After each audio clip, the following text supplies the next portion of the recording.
सोचो तुम यूरोप में जाना चाहते हो, इंग्लिश स्पीकिंग कंट्री भी हो और फीस भी मैनेजेबल हो और बाद में जॉब और पीआर का रूट भी अवेलेबल हो। लेकिन प्रॉब्लम ये है कि ऑप्शन तो बहुत ज्यादा है। तुम्हें यूके भी मिलेगा, तुम्हें कनाडा भी मिलेगा, तुम्हें ऑस्ट्रेलिया भी मिलेगा और कंफ्यूजन बहुत ज्यादा। लेकिन आयरलैंड ही क्यों? आज की वीडियो में मैं तुम्हें आयरलैंड का वो रियल पिक्चर दूंगा जो मेजोरिटी लोग मिस करते हैं। बिना हाइप के, बिना कंफ्यूजन के ईच एंड एवरीथिंग आपको बताऊंगा इस आयरलैंड की वीडियो में। तो वीडियो मिस मत करना, एंड पे बहुत सारी चीजें आपको नई मिलने वाली है।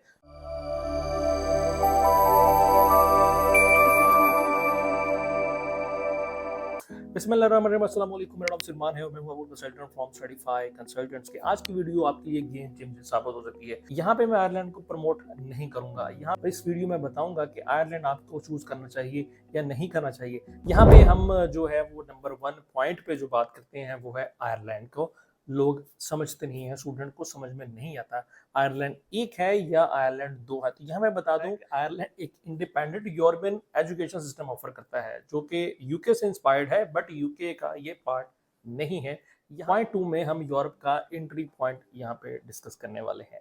आयरलैंड यूरोपियन यूनियन का पार्ट बिल्कुल है, लेकिन यहाँ एक इंपॉर्टेंट मिसअंडरस्टैंडिंग बहुत ज्यादा स्टूडेंट्स को होती है। आयरलैंड शेंजन जोन का पार्ट नहीं है भाई। इसका मतलब ये है कि आयरलैंड का वीजा शेंजन ट्रैवल वीजा नहीं होता।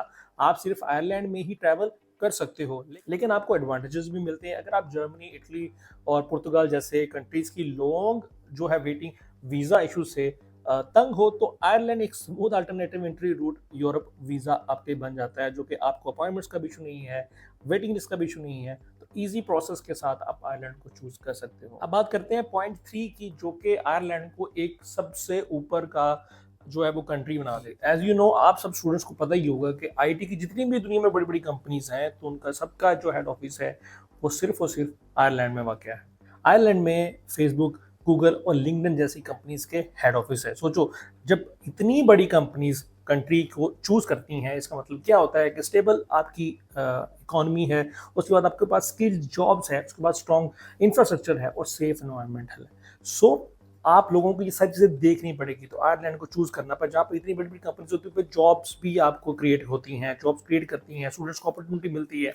सो आप स्टूडेंट को ये चीज बता दूं कि इसीलिए आयरलैंड को टेक हब ऑफ यूरोप भी कहा जाता है। और चौथा पार्ट है जो सब स्टूडेंट्स को सुनना बहुत जरूरी है कि पीआर का रूट क्या होता है। डेफिनेटली आप डिग्री जब कंप्लीट करते हो तो डिग्री के बाद आपको पीएसडब्ल्यू मिलता है, जो कि मास्टर स्टूडेंट्स के बाद 2 साल का आपको इसमें वर्क परमिट गवर्नमेंट देती है। और उसके बाद फिर जॉब है, फिर वर्क परमिट है। टोटल आपका 5 से 6 साल का पीरियड होता है जो आपने कंप्लीट करना है पीआर रूट तक। ये शॉर्टकट नहीं है, बट एक प्लानिंग है, एक स्ट्रक्चर है जो आप स्टूडेंट्स ने प्लान करके आपको 5 से 6 सालों में मैक्सिमम आपको पीआर जो है वो आयरलैंड दे देता है। अब 5वें पॉइंट जो बहुत जरूरी है, कॉस्ट एडवांटेजेस क्या हैं और कॉस्ट और लिविंग कॉस्ट क्या है।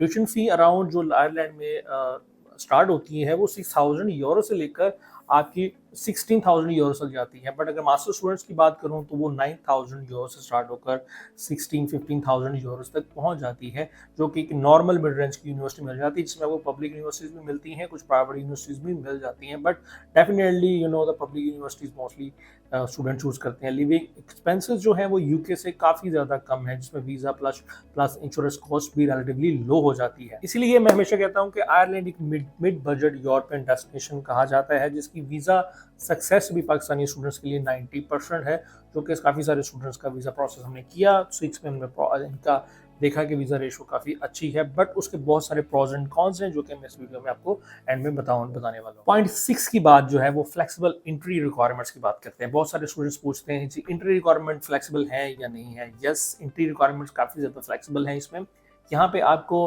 आपका एफएससी एक्सेप्ट कर लेती है, इंटरमीडिएट एक्सेप्टेड है, 4 ईयर की बैचलर डिग्री एक्सेप्टेड है, बट गैप जो है वो 5 से 7 ईयर्स का गैप होना चाहिए, इससे ज़्यादा गैप आपको नहीं होना चाहिए। उसके बाद आईएलटीएस और पीटी एक्सेप्टेड है।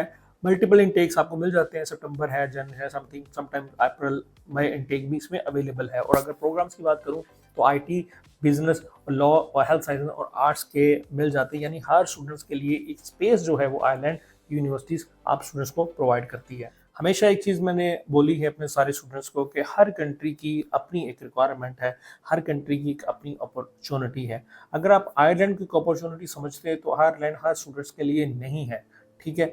आप अगर हर किसी भी जब पाकिस्तान से आप मूव करते हो तो प्लानिंग के बगैर और उस कंट्री के प्रोज एंड कॉन्स अपनी मद्देनज़र रखते हुए आपने मूव करना है। क्या आप उसमें एडजस्ट कर सकते हो?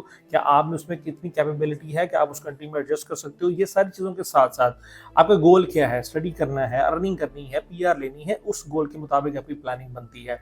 अगर आप ये तीनों प्लानिंग्स नहीं करोगे तो आप ना पीआर ले सकते हो, ना आप पैसा कमा सकते हो और ना ही आपकी स्टडी कंप्लीट हो सकती है। सो पहली प्लानिंग आपकी सिर्फ यही है कि अगर आप स्टडी वीज़ा के रूट पे जा रहे हो तो स्टडी आपको बहुत ज़रूरी है। स्टडी आप कंप्लीट करने के बाद आपको स्पॉन्सरशिप मिलती है। स्टडी कंप्लीट करने के बाद आपको पोस्ट स्टडी वर्क परमिट मिलता है। स्टडी कंप्लीट करने के बाद ही आप लीगल जो है वो सिटीजन कंसीडर होते हो। अगर ये चीज़ें आप नहीं करेंगे, उसके साथ साथ स्किल जो कि बहुत ज़रूरी है। आईटी में है तो आईटी का स्किल होना बहुत ज़रूरी है।